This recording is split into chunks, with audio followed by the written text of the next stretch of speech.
legal. Entrou tudo e você? Tudo.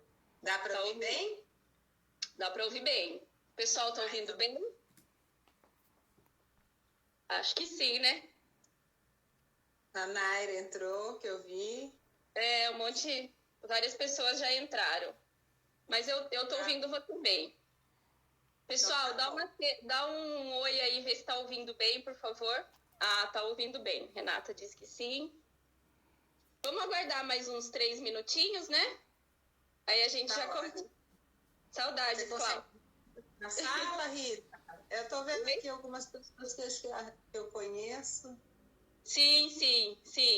Tem algumas pessoas que são daqui do Espírito Santo, minhas alunas da Eliane, e outras que são aí de Piracicaba. Gemulti. Eu não consigo ver. Agora acho que eu consegui ver algumas pessoas.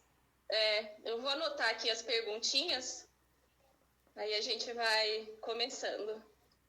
Tá, um minutinho, ótimo. pessoal. Vou esperar dar 3 horas, ok? Olá, Renata de Piracicaba. Tá. Nas alunas do CEUNES. De Você consegue contar quantas pessoas tem? Tem 30 pessoas. Aparece aqui para mim. Tá entrando. Legal. Ótimo.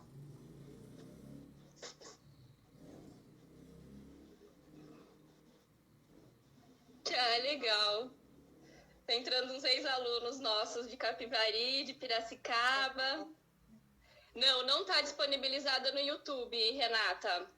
Só aqui no Instagram. Avisa o pessoal, meu Instagram tá aberto. Só hoje ele tá aberto.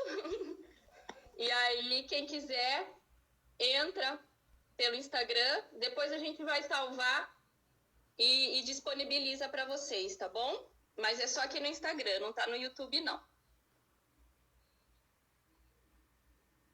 Tem esse negócio também de colocar no YouTube, né? No Facebook. A gente será disponibilizado pelo IGT e também disponibilizaremos na página do GERI, que é o grupo de estudo das relações étnico-raciais da professora Eliane. Depois a gente vai disponibilizar. Se eu souber salvar, né, gente? Isso daqui é amador, tá? Tô tentando. A gente sempre vai tentando, lá na frente a gente consegue. A Kátia falou: oi, tudo bom, Kátia? Quanto tempo? Bom ver que você está aí. A Carla, a Marcela, algumas pessoas entrando. Algumas pessoas. Isso, legal. Eu acho que a gente já pode ir começando, né? Meu relógio deu 15 horas. Sim. Eu acho que a gente já pode ir começando. Tem algumas pessoas aí, né? Vamos aproveitar que a gente já iniciou. Cláudia também está aqui. Isso, tem que deixar assim. Isso. Então, assim, primeiro quero agradecer, né, imensamente o aceite de Cláudia de estar aqui com a gente. Agradecer a participação nessa discussão, uma saudade imensa. Se vocês estão com saudades, imagina eu, também estou morrendo de saudades, né? De Cláudia, das interlocuções que a gente fazia aí, né? Bom, o projeto de realização das lives, ele foi pensado inicialmente pela professora Eliane, da Unilab, e professora colaboradora do programa de pós-graduação em ensino da educação básica, do CEUNES UFES, né? Então, assim, para quem está entrando, que não sabe, eu estou na Universidade Federal do Espírito Santo, estou falando do Espírito Santo. Cláudia está falando de Piracicaba, né? Minha cidade natal. Então, a gente está fazendo esse link aí com as nossas interlocuções antigas, né? Que a gente está tentando trazer hoje para a atualidade. Então é gratificante me encontrar novamente com Cláudia, né, pelo percurso profissional que a gente foi trilhando juntas desde 2002, né, Cláudia? Nossa, época tem do tempo. tem tempo na Unimep, né? Quase 20 anos aí de parceria, tá? E aí, assim, o tema da live foi pensar, né, na questão daquilo que Cláudia discute, que é sobre a leitura, a aprendizagem e a produção de textos, né? E eu acho que, assim, pensar a aprendizagem da leitura, da escrita é sempre um grande desafio para nós, educadores, né? Seja pela complexidade da aprendizagem, da leitura e da escrita, seja, né, em torno das discussões, das N teorias, N possibilidades, né, de como se ensina, de como se aprende, as questões metodológicas, se são importantes ou não, enfim. Se a criança constrói a escrita ou se ela aprende, né, pela mediação do professor. A gente tem um vasto campo aí de pesquisas nessa área, né, e a gente defende alguns pontos de vista. Então, assim, queria começar a discussão com Cláudia, né, que ela falasse um pouquinho do que ela vem pesquisando, porque eu também estou por fora, né, da onde que Cláudia é, o que Cláudia pesquisa, da onde que ela é, né, e falasse um pouquinho da temática da live para a gente discutir. Se vocês quiserem ir fazendo perguntas, vocês vão fazendo a partir da discussão de Cláudia, eu vou anotando, vou tentar fazer tudo isso, né? E aí a gente vai estabelecendo uma conversa, mais uma conversa aqui para a gente matar saudades. Vamos lá. Tá ótimo. Bom, primeiro eu queria agradecer imensamente o convite da Rita. Eu confesso que eu tenho ultimamente tirado bastante o pé do acelerador e quando a Rita me convidou eu fiquei bastante tentada a aceitar e não pude me furtar isso pelas saudades, inclusive das interlocuções que tínhamos, como disse a Rita, desde 2002, quando eu entrei no mestrado ela já estava, e depois no nosso percurso de começar no ensino universitário juntas, né? Começamos eu um pouquinho antes, ela um pouquinho depois, e sempre caminhando juntas aí, e cada uma construindo o seu percurso. Como a Rita disse, eu estou em Piracicaba, que é onde eu moro, mas estou hoje, depois de passar pela Senec, que eu vi que tem meninas aí na live, pela Faculdade Dom Bosco, que eu vi que tem meninas aí na live, pela Unimep, hoje eu estou na Unicamp desde 2015. Então, na verdade, eu começo a pensar nessa temática da alfabetização, e hoje eu já nem falo mais especificamente a alfabetização, mas eu digo os processos de leitura e de escrita, para pensar nesse momento, a partir do que Smolka coloca, nesse momento iniciático da leitura e da escrita, que é a alfabetização, né? Eu tenho estudado as questões mesmo de produção de texto e de leitura. Cada vez mais eu tenho me enveredado pelos estudos dos meus orientandos na questão da leitura da literatura também. Então, a minha disciplina, a disciplina que eu trabalho na Unicamp hoje, que inclusive nesse semestre nós estamos nessa disciplina, e foi um semestre bastante prejudicado em função da pandemia aí, né, do isolamento, é a disciplina de alfabetização e práticas da cultura escrita, Escola, Alfabetização e Práticas da Cultura Escrita.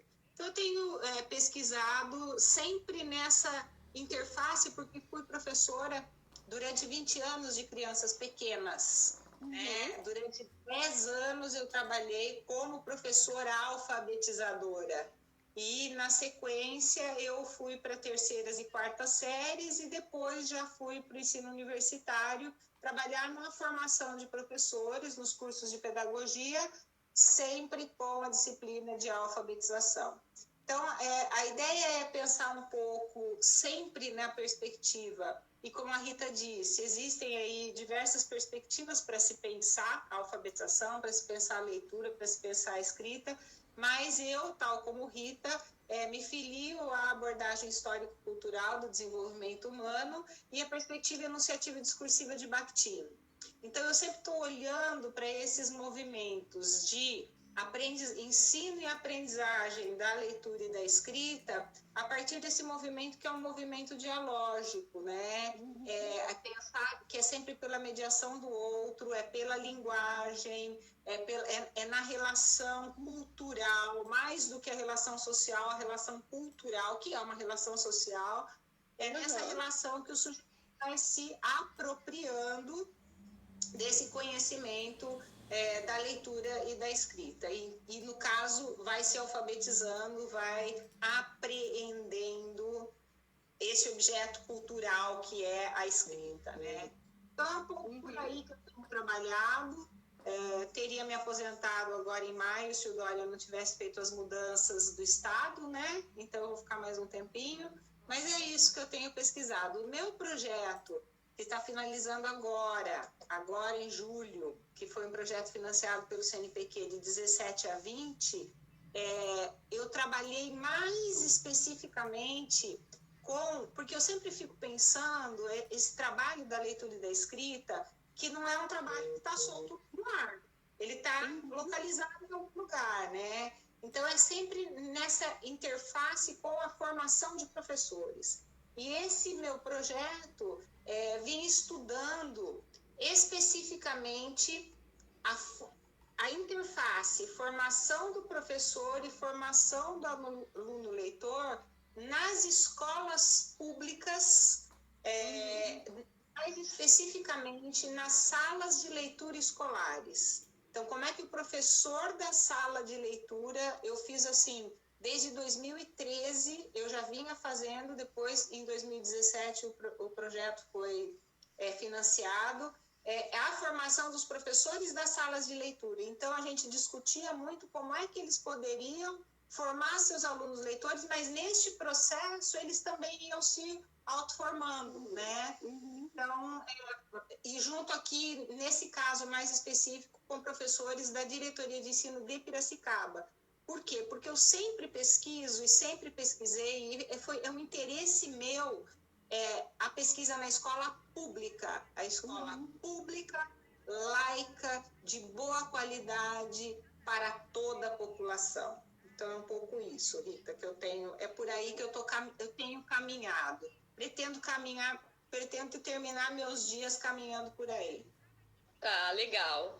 E aí, assim, o que você tem para falar para a gente um pouco, né, dessa temática da live, né, ler e escrever, como aprender, né, como é que a gente pode pensar essa aprendizagem da leitura e escrita para as crianças nas séries iniciais do ensino fundamental, garantindo essa qualidade da aprendizagem, né?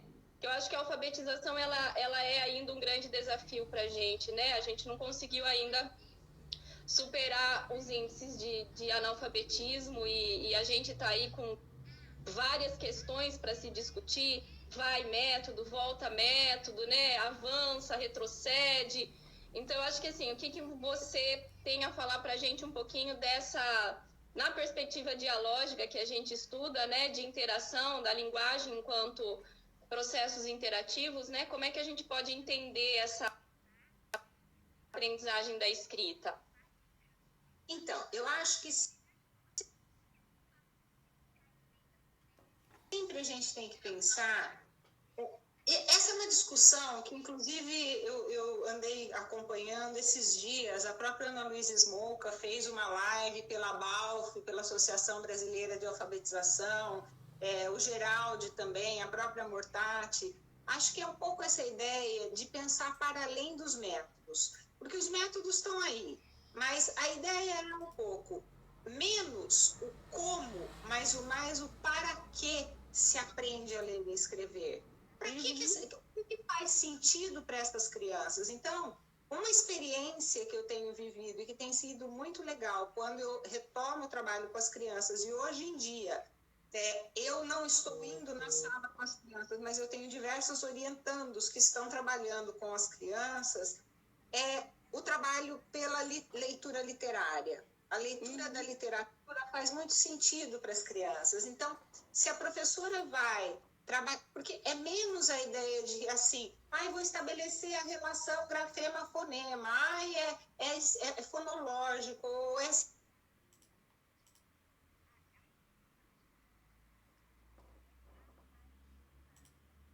ou é sintático,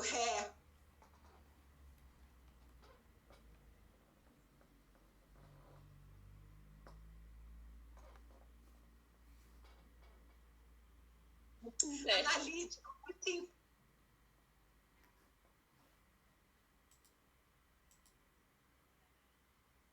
ético.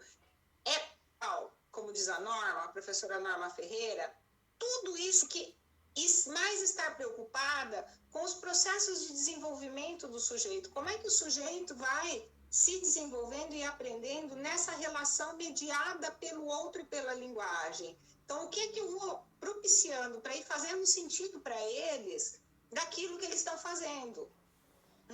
Então, eu tenho percebido que o trabalho pela leitura da literatura, e quando as crianças vão se interessando por aquilo que elas estão lendo ou por aquilo que elas estão escrevendo, quando nós vamos escrever juntos uma carta ou um comunicado para os pais, seja o que for na escola, e aquilo faz sentido para ela e tem finalidade do uso da escrita, né? Eu acho que essa ideia para ela perceber as finalidades dos usos da leitura e da escrita, né?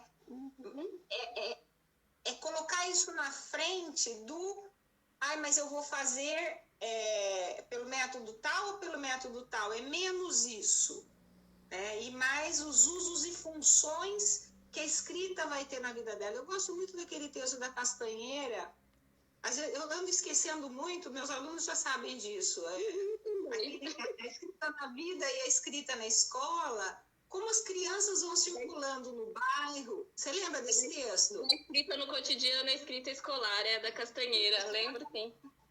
Como é que as crianças vão usando, e para os que já foram nossos alunos aqui, eu não estou falando novidade, eu estou repetindo as mesmas coisas, mas parece que essas coisas elas vão se perdendo com esses novos governos que vêm chegando, com as formas, e eu não posso me furtar de falar disso também, porque isso é uma coisa importante para a gente. Quer dizer, quando solta agora, no ano 2020, um método fonológico que desconsidera tudo isso que a gente vem falando, e a professora Smolka colocou lá em 1980 e qualquer coisa, né, da perspectiva discursiva, é como se esse nosso discurso fosse todo deixado de lado das finalidades de uso da escrita. Então é isso, a gente, fora da escola, as crianças elas percebem que a escrita tem uma função, que é a tal da função social, né? Que lá quando a Emília Ferreira vai falar da função social, não estou me referindo a ela, mas dessa função da escrita, na escola acaba que o professor vai sistematizando tanto e recortando tanto e vai tirando essa característica viva da linguagem. E a criança, às vezes, trava, digamos assim. Eu acho que quando você fala, né, aquilo que a gente sempre discute, a questão metodológica, ela está presente. Como diz a Magda Soares, a Sônia Kramer e algumas autoras, a própria Smolka, a Maria do Rosário Longo Mortati, né? Então, quer dizer, as questões metodológicas, elas estão implícitas, porque não dá para a gente ensinar sem método, né? Quem é professora alfabetizadora sabe que precisa de todas as questões metodológicas aí para poder ensinar, mas eu acho que é exatamente isso, né? Para que a gente aprende a ler e escrever, como você pontuou bem aqui. Tem algumas pessoas perguntando, Cláudia, desse trabalho com a literatura, que eu acho que é fantástica, porque aí a gente dá vida mesmo, como você disse, né, para as questões da leitura e da escrita, ou seja, a leitura ela tem uma finalidade, a escrita ela tem uma finalidade, não é simplesmente a decifração de códigos, né, mesmo que essa decifração faça parte para que você possa aprender o código, né, alfabético, ela não pode se restringir à decodificação e codificação somente, né? Ela precisa ter aquilo que a Smolka fala, né? No livro Discutindo Pontos de Vista, um capítulo que ela tem naquele livro amarelinho, que eu também esqueci, Cláudia, porque eu estou igual a você, esquecida. Prática discursiva. Então, eu acho que assim, a linguagem ela precisa circular, né? É uma circulação de linguagem, é uma circulação de ideias e é uma circulação de sentidos, né? Então, tem algumas pessoas perguntando como é que a gente faria agora que a gente está vivendo esse momento, né? Das práticas culturais mesmo. Nós estamos vivendo um momento em que a gente está se privando do acesso ao outro, né? De você conseguir compartilhar, porque quem é professora alfabetizadora, ou quem foi, eu também já fui professora alfabetizadora como você, sabe o quanto é prazeroso a gente ler uma história para os alunos, né? A gente tá em sala de aula, a gente lê, a gente contar, caracterizar a história, como eu sei que você gosta de fazer também, né? Fazia com os seus alunos. Então, assim, como é que a gente faria com que essa prática cultural circulasse nesses tempos em que a gente não está presenciando, né, os nossos alunos? E a gente sabe, aqui no Espírito Santo, né, as escolas estão trabalhando com aulas virtuais, com questões relacionadas a esse contexto. Eu não sei como que está São Paulo aí, não tenho acompanhado, né, como é que as escolas estão se organizando. Mas você acha que é possível a gente pensar, não sei quanto esse tempo também vai durar, né? Esse tempo que a gente não está com os nossos alunos, né? Mas como é que a gente pode pensar nessas atividades em períodos não presenciais? Olha, eu vou ser muito honesta, eu não sei nem se eu fui a melhor escolha para fazer essa live, porque assim, eu particularmente tenho uma imensa dificuldade de não estar em sala de aula. Então, esse estar aqui como nós estamos, para mim, é muito pouco. É muito pouco. Então, porque tem um monte de gente na sala que está aí, escreve, mas eu não consigo falar com você e ler o que elas escrevem, eles escrevem.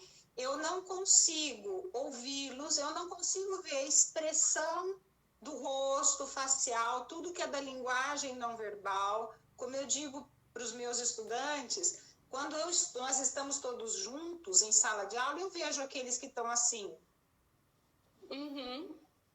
Eu vejo aqueles que estão assim. E isso é linguagem. E isso me dá uma devolutiva daquilo que eu estou me fazendo ser e apresentar para eles, né? Essa interlocução. Isso é uma interlocução. Então, assim, eu acho que nos dias atuais, para mim isso é muito difícil. Mas eu não sei, por exemplo, para essas nossas alunas que há pouco tempo se formaram, que já nasceram nesse movimento e desse mundo e que vivem nesse mundo digital muito mais do que eu vou nem dizer nós, mas do que eu, talvez isso aconteça de um outro jeito, signifique de um outro jeito. E eu penso para as crianças hoje em dia. Eu tenho uma preocupação que eu vejo, por exemplo, uma escola grande aqui de Piracicaba, que não é daqui de Piracicaba, mas é uma rede que tem no país inteiro. Eu vejo das meninas que foram nossas alunas no Dom Bosco, elas postando coisas do que elas estão... E não só elas, mas o que nós estamos vendo aí no estado de São Paulo, aulas virtuais para crianças de educação infantil. Então, eu fico pensando, o que é uma aula virtual para uma criança de educação infantil? Só que eu acho que a minha cabeça não dá conta de acompanhar isso, mas talvez essas crianças que já nasceram nessa era e essas nossas ex-alunas que são essas professoras, produzam de um outro jeito. E aí eu acho que a literatura, ela tem um lugar muito especial. Porque eu acho que, assim, eu me lembro, eu vou dar um exemplo para voltar nisso. Eu me lembro, quando eu era professora das crianças pequenas, e eu falo crianças pequenas, não que as atuais sejam crianças grandes, mas são alunos, estudantes grandes, mas das crianças pequenas, às vezes eu gastava meio período de aula antes do intervalo, lendo com eles um livro. Lendo com eles e conversando com eles sobre isso no primeira série, que na minha época era primeira série, não era primeiro ano, tá, gente? Lá na primeira série. E o quanto isso fazia sentido para eles. E depois, em movimentos de produzir textos, eles lembravam e diziam assim, e se a gente escrevesse que nem aquele personagem falou tal coisa? Então, eles copiavam modelos de modos de dizer algumas coisas. Então, olha como é que isso ia fazendo sentido para eles, né? Como é que eles iam se apropriando de vocabulário, como é que eles iam se apropriando de modos de dizer, de modos de argumentar. E aí eu acho que nesses movimentos de distância, talvez, eu já acho que No movimento presencial, isso é fantástico. No de distância, talvez essa seja uma grande saída. Não sei avaliar.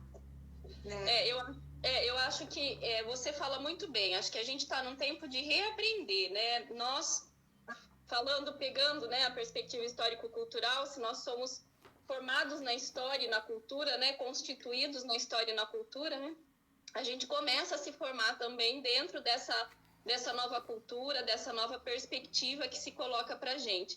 Mas você vai falando, eu vou também me lembrando, né, de como é que essas interlocuções em sala de aula, levando em consideração o texto lido, levando em consideração o texto coletivo, né, o quanto a produção de texto coletivo, ela ajuda, né, os alunos a construírem seus próprios textos, porque eles vão lidando com a linguagem, e eles vão lidando com a fala do outro, e lidando com a fala do outro, internalizando essa fala, né?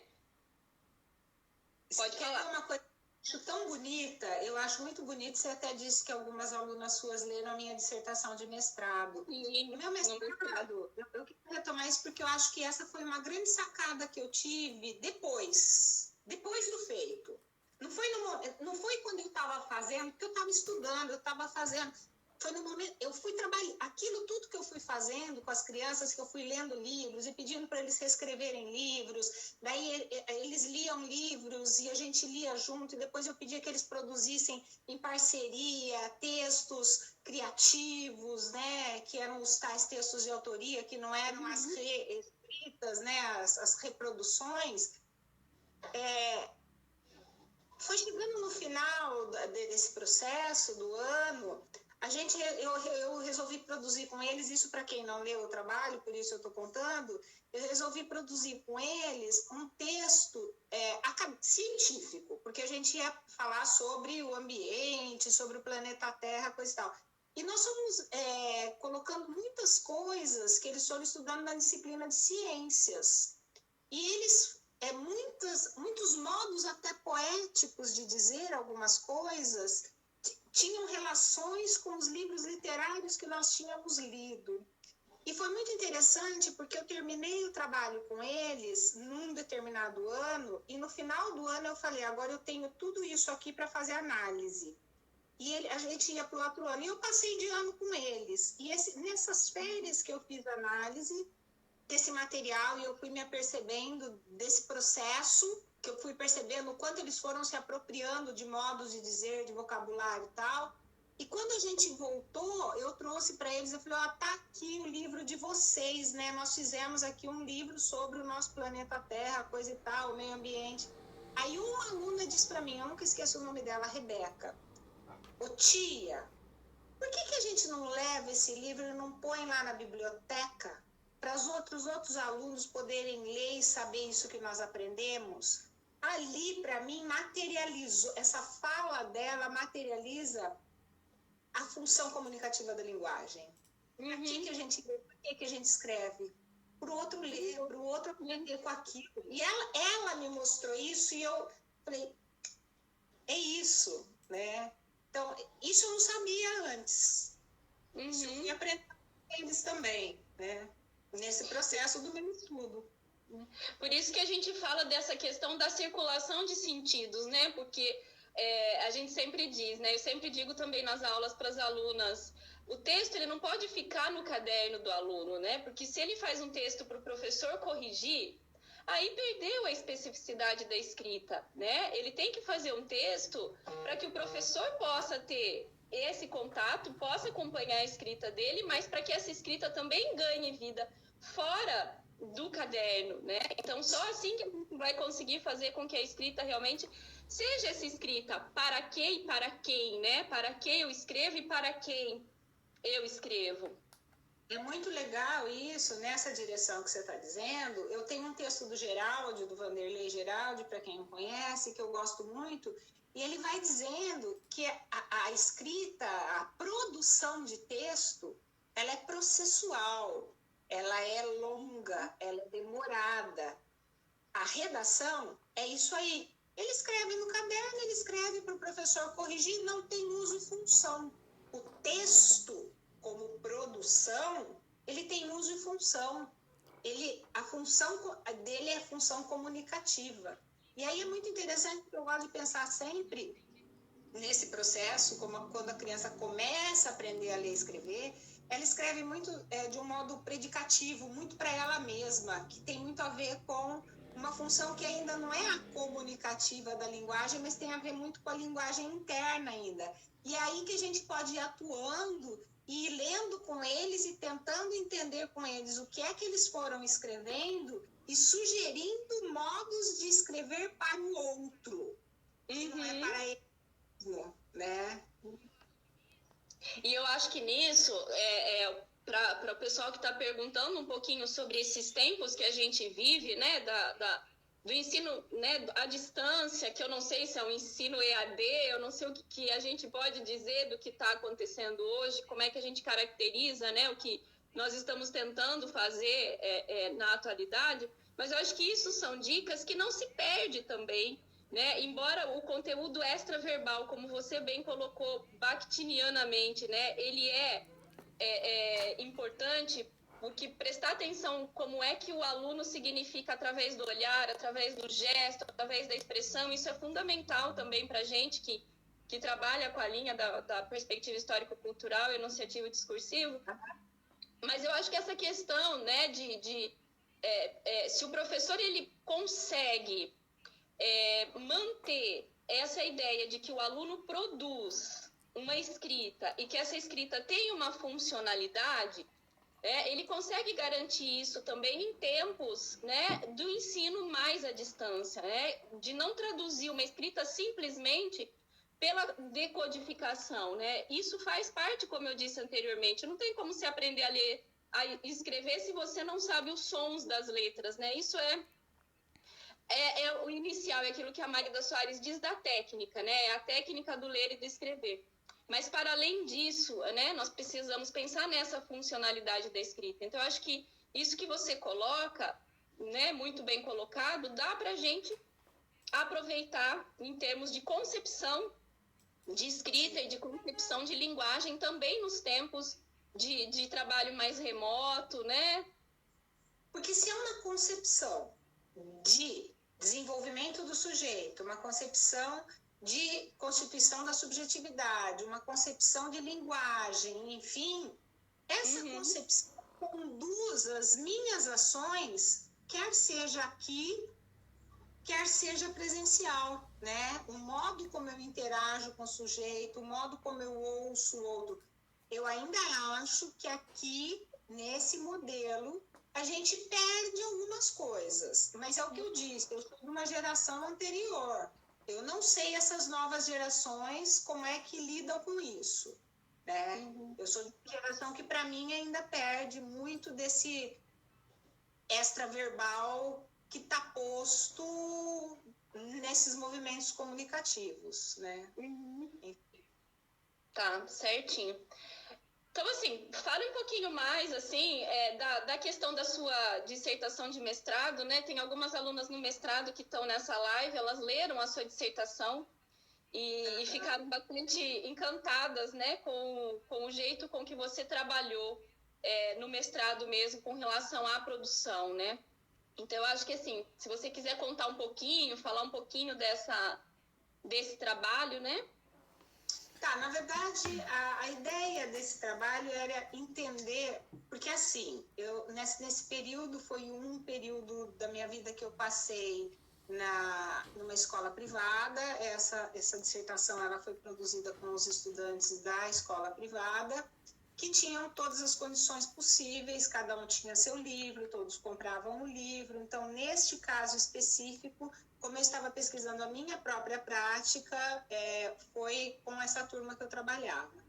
E a gente começou pela leitura da literatura e eu queria estudar a produção de texto, porque eu vivia um movimento que era muito difícil, que era assim, eu era professora da segunda série, eu vou falar primeira, segunda, terceira, quarta série, que era o que se usava na época, que foi feita a dissertação.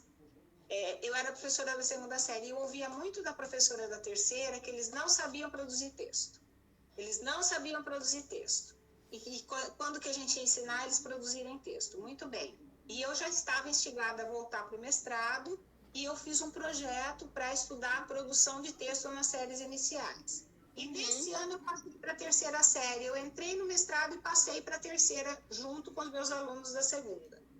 E aí eu comecei mesmo pela leitura da literatura, até orientada pela nossa orientadora, que já apostava nesse trabalho com a leitura da literatura, né? Porque isso fazia muito sentido para as crianças. E nós começamos e eu comecei a me dar conta também de que, e aí é uma distinção muito sutil que não cabe aqui ficar fazendo, mas as crianças, as professoras que trabalhavam muito mediadas pelo construtivismo sempre falaram muito em reescrita, reescrita. E nesse processo eu fui estudando um pouco dessa ideia do que era reescrita e tal. De um certo modo eu posso entender que quando eles leem, por exemplo, um conto de fadas e vão reescrever, é uma reescrita, mas é muito mais do que uma reescrita, é uma reprodução. Eles vão reproduzir. Eles mudam algumas coisas, mas é uma reprodução. Porque a reescrita, como reescrita, ela faz parte de qualquer processo de produção de texto. Porque o texto não se produz numa única versão. Então, nós reescrevemos sempre até chegar a uma versão dita final, quando a gente tem que dar o ponto final, porque a gente tem que entregar o texto. Se eu retomasse aquela dissertação hoje, muito provavelmente eu reescreveria muitas coisas. Então, a reescrita como parte do processo de produção de texto. Só que aquele foi um texto finalizado, datado. Então, um texto ele sempre é datado. E aí, nós sempre fizemos as produções, a princípio, leitura e reprodução. Então, eles liam e reproduziam aquilo que haviam lido em duplas e depois individualmente, porque eu sempre apostava nesse trabalho com o outro. Então, aquele que já sabia escrever mais com aquele que ainda não escrevia tão bem, para que eles pudessem se sentir coautores.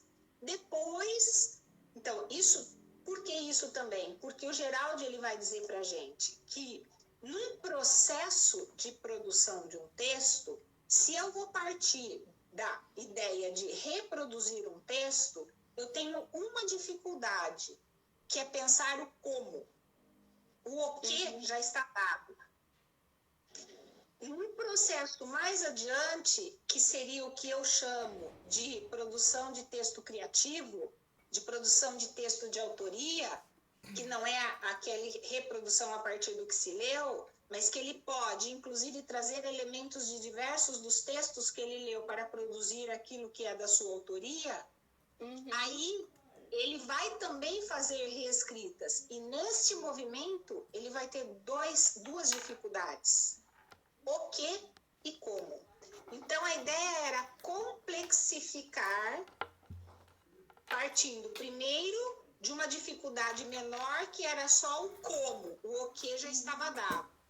Primeiro em dupla, depois individualmente. Depois, o texto de autoria. Primeiro em dupla, depois individualmente. Porque no texto de autoria havia a complexidade de se pensar o o que e o como. E depois, no final, que foi o texto dito acadêmico, científico. Então, porque o da literatura, como a ideia da literatura, e isso é uma coisa muito legal, que eu cada vez mais tenho. O texto literário, ele é extremamente polissêmico. Ele é polifônico por natureza. Mas a ideia é que os sentidos se abrem, eles expandem, né? Então, os sentidos que se produzem para os leitores, eles são muito mais flexíveis do que a leitura do texto acadêmico, do texto científico, do texto teórico. Porque no texto teórico, há uma restrição de sentidos. Então, na escola, a gente acaba trabalhando muito a ideia do texto teórico, do livro didático, do texto teórico, que precisa de um filtro de sentidos, porque, como diz o próprio Vygotsky, e você sabe melhor do que eu do Vygotsky, que os conceitos começam pela definição, pela linguagem. E a definição de um conceito, ela é sempre a mesma. Não tem, não, eu li, mas esse foi o sentido que fez para mim, você leu. Não, o conceito é aquele. Diferente de uma leitura literária, que numa leitura literária os sentidos...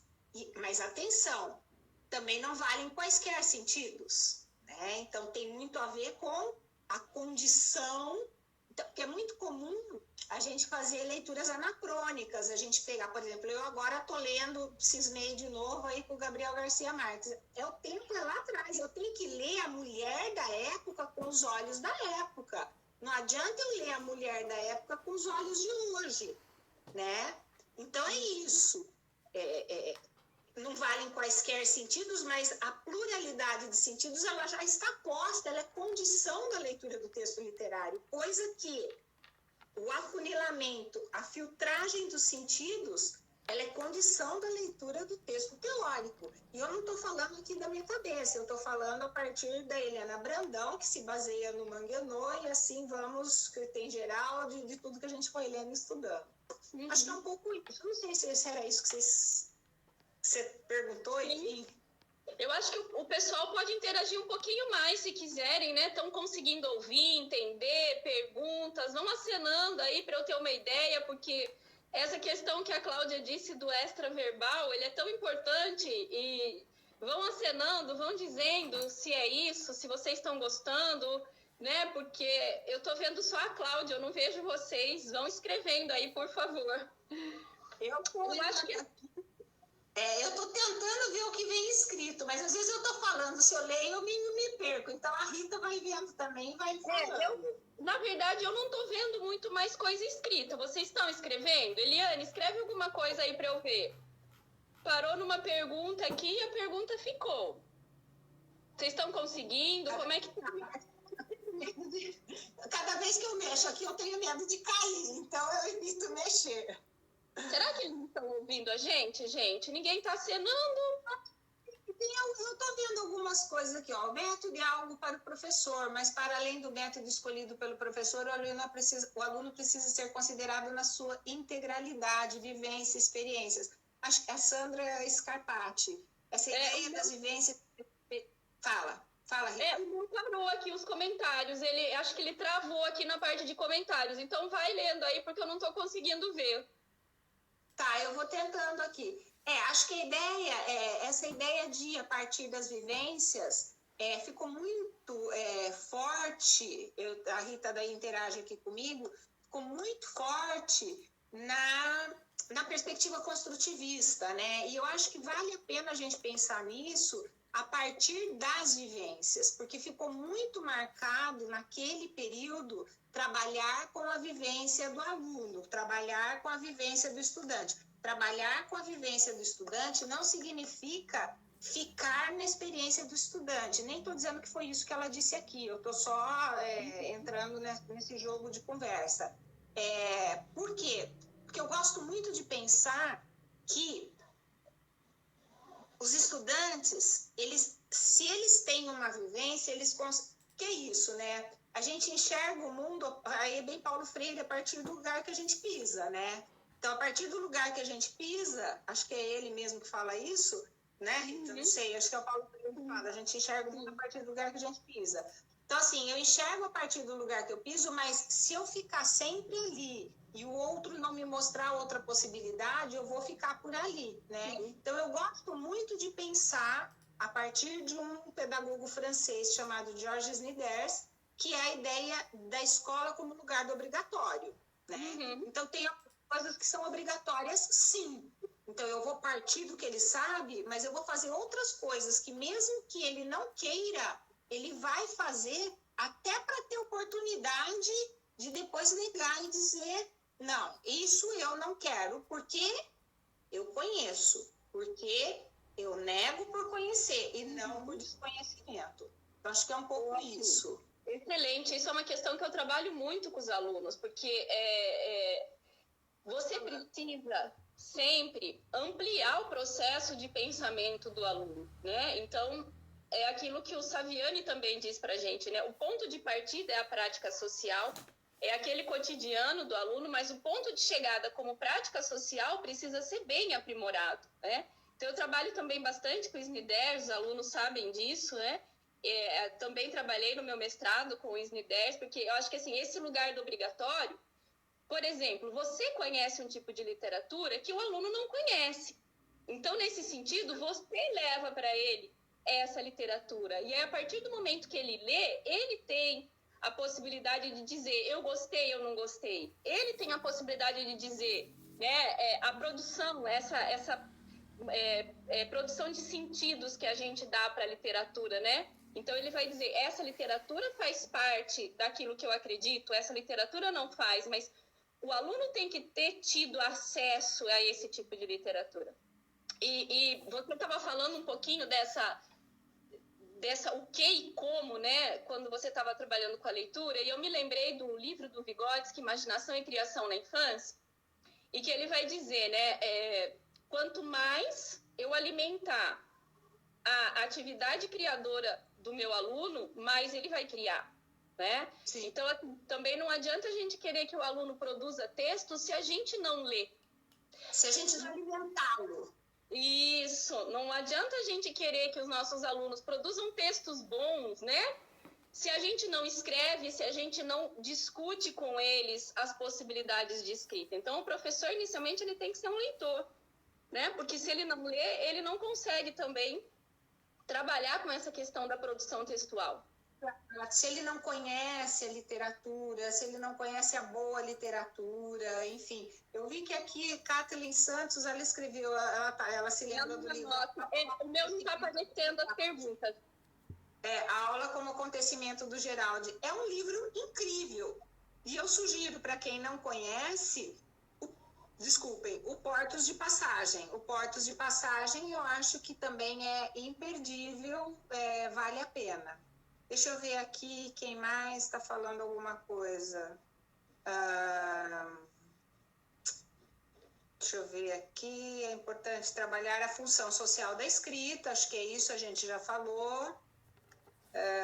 Não estou vendo muita pergunta, viu, Rita? Tem mais comentários, produção textual. A Cíntia Piai está aqui, falou que teve aula com a gente. Tem uma pessoa aqui, Ana Vieira, que eu sou apaixonada por produção textual nos anos iniciais. Eu acho que as crianças, quando elas têm a possibilidade da criação, como disse a Rita, do próprio livro do Vygotsky, elas produzem coisas maravilhosas. Eu acho que, infelizmente, eu não gosto de generalizar, mas infelizmente muitos professores ainda não sabem ler esses textos dos seus alunos. Eu gosto muito de mostrar, na minha dissertação, tem uma parte, quando eu já estou produzindo com eles o texto de autoria, né? Uma criança que produz um texto lá, que é o da Tomb Raider. O menino se chama Felipe e ele produz um texto. E na época, eu me lembro que eu tinha lido Harry Potter, todos os que tinham saído até aquela época. Eu assistia, e eu tinha filhos pequenos também, eu assistia todos os filmes que eram possíveis, jogava videogame com os meninos e tal. Mas na hora que, olha só, quando eu peguei esse texto, eu não li esse texto como interlocutora, eu li esse texto como professora. E eu achei o texto sem pé nem cabeça. O texto não tinha lógica alguma, ele tinha algumas palavras erradas, mas era um texto que ora vinha para cá, de repente já estava em outro lugar e tal. Eu li como professora e eu fiquei fazendo uma série de perguntas para a criança, porque nesse processo eu fui ensinando as crianças como é que eles poderiam corrigir seus próprios textos. Então eu ensinei a riscar, eu ensinei a fazer flechinha, escrever lá, coisas que raramente a gente não costuma ensinar isso na escola. Pai e mãe não gostam de ver texto rabiscado, então a gente sempre faz aquele texto limpinho. E eu apostei nessa ideia de ensiná-los como fazer revisão no próprio texto. Então eu chamava de um em um na mesa e fazia flechinha, e ensinava a riscar. pegava outra cor, aqui você pode pôr ponto, aqui você pode acrescentar outra palavra, escrever assim por cima, e os textos deles ficavam rabiscadíssimos, lindos, eu adorava, os de ver textos rabiscadíssimos. E para ensiná-los, eu comecei a fazer junto com eles. E esse texto da Tommy Ryder me chamou muito a atenção, porque assim, ele diz assim, e aí veio um homem, atirou, e ela estava no cemitério, e não sei o quê. E aí ela foi na quitanda, aí ela viu os bandidos, e ela falou, Ralph, não sei o quê. Aí eu ficava perguntando, quem era Ralph? Ele tinha acabado de falar que eram os bandidos. Aí atirou, estava no cemitério, e eu perguntando, mas por que ela foi no cemitério? Então eram perguntas de professora, não eram perguntas de interlocutora. Volta naquilo que a gente já falou antes. E eu fui me dar conta nisso lá no final do ano, quando eu fui fazer análise do material. E eu gosto muito de mostrar isso para os meus estudantes na pedagogia hoje, e a gente fazer a análise do texto, mas eu não falo que eu era professora. Eu fico só vendo, o que vocês acham dessa intervenção? O que vocês acham? Porque assim, via de regra, todo mundo acha, via de regra, a grande maioria das pessoas, em curso de formação de professor eu já fiz isso também, acha que um texto, para ser um bom texto, precisa estar tudo explicadinho, quando na verdade não é isso que faz o texto ser bom texto. Percebe? Explicadinho. Sim, ela foi na quitanda comprar laranja para fazer suco. E o gênero que ele estava usando era mediado por um jogo de videogame. E o jogo de videogame é assim, pá, morreu, acabou, muda de cenário. E o vídeo não, o filme, que depois, na época eu fui assistir, ele é assim, uma hora ela tá linda, maravilhosa, de branco na sala da casa dela, outra hora ela tá toda cheia de arma no jipe lá no meio da floresta, de uma cena para outra. Então eu não soube ler o texto, eu acho que é isso que a gente precisa. Ficar mais atento em como a gente lê o texto dos nossos estudantes. E como que aí tem a ver com aquilo que a gente estava falando. Quando eu mudei minha concepção de desenvolvimento, de sujeito, de linguagem, mudei minha concepção de ensino e, portanto, de aprendizagem, né? E aí a gente estando atento a isso, e erra. Mesmo estando atento a isso, a gente erra de vez em quando, claro, né? Mas a gente tem que estar atento a isso. Acho que eu acho, Cláudia, que isso que você fala explicita muito bem essa nossa discussão, né, para o nosso público poder ver que a Eliane escreveu para mim que vai encerrar daqui a pouquinho, porque o Instagram ele tem um tempo. Mostra para quem está assistindo e mostra para a gente poder discutir que você está vendo como que a questão metodológica ela está implícita, mas é muito mais do que isso. Você está vendo que quando a gente só discute a questão metodológica, a gente encerra a discussão no beabá e essa produção que você está falando aí, a gente não discute. Então, assim, encerrando a nossa live, né, a pedido da Eliane, eu acho que fica para a gente, tanto em tempos de pandemia, no ensino mais à distância, o quanto que a gente precisa assegurar isso para os nossos alunos, né? Essa dinamicidade da produção textual, a interlocução que a gente pode fazer com os textos dos nossos alunos e como é que eles vão produzindo isso e pensando, né, em quem vai ler o texto dele, para quem eles estão escrevendo.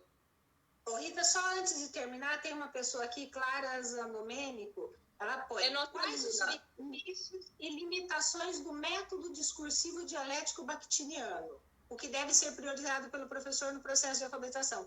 Eu não diria que a perspectiva discursiva é um método.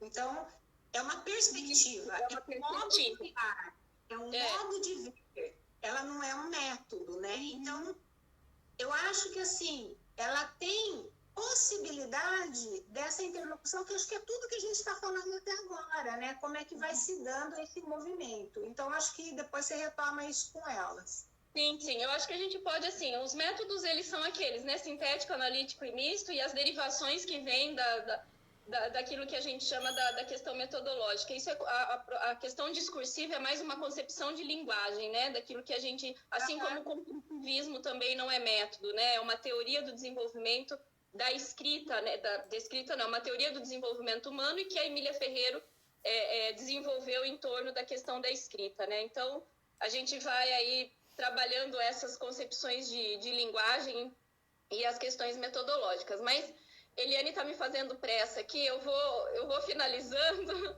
Que pena que eu não consegui ver as perguntinhas, porque deu uma travadinha aqui nas perguntas para mim. Mas, assim, antes de encerrar, eu gostaria de convidar o público para assistir mais 2 lives, tá?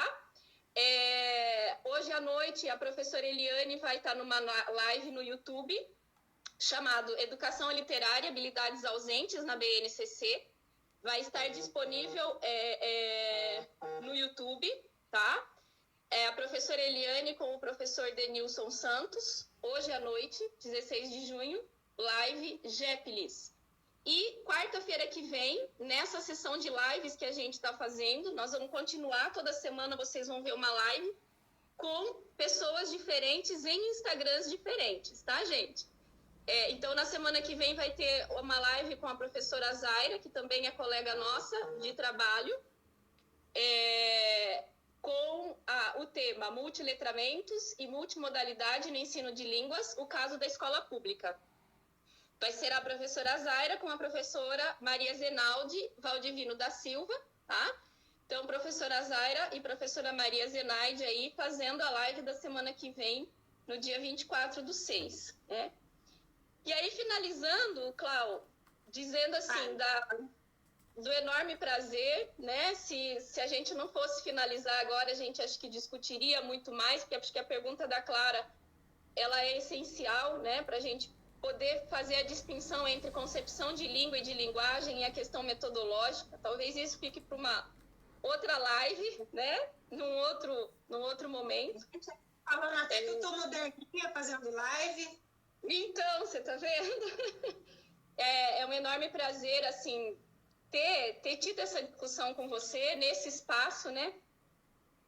Novo para a gente, que a gente está aprendendo a lidar. Eu agradeço muito o público. Fiquei muito feliz de ver, né, o quanto que as nossas alunas, as nossas ex-alunas curtiram a possibilidade da gente poder estar junto, da gente poder discutir, né, esse momento, a questão da leitura e da escrita. Então, eu agradeço muito a presença de vocês, né, a participação de vocês. E fica aí para uma próxima, né, oportunidade a gente poder aprimorar um pouquinho mais essa nossa discussão, né? Você quer finalizar, Cláudia? Está aparecendo alguma coisa aí para você, de perguntas? Não, a pessoa está comentando, pena que está acabando, a Karen falando que eu estou moderninha, fazendo live. Eu acho que eu queria só dizer para vocês que foi um prazer estar aqui. É sempre muito bom discutir, estar com a Rita, sinto muita saudade, a gente precisa combinar outras. Agradeço às alunas, estudantes e ex-estudantes que entraram, conhecidos, enfim.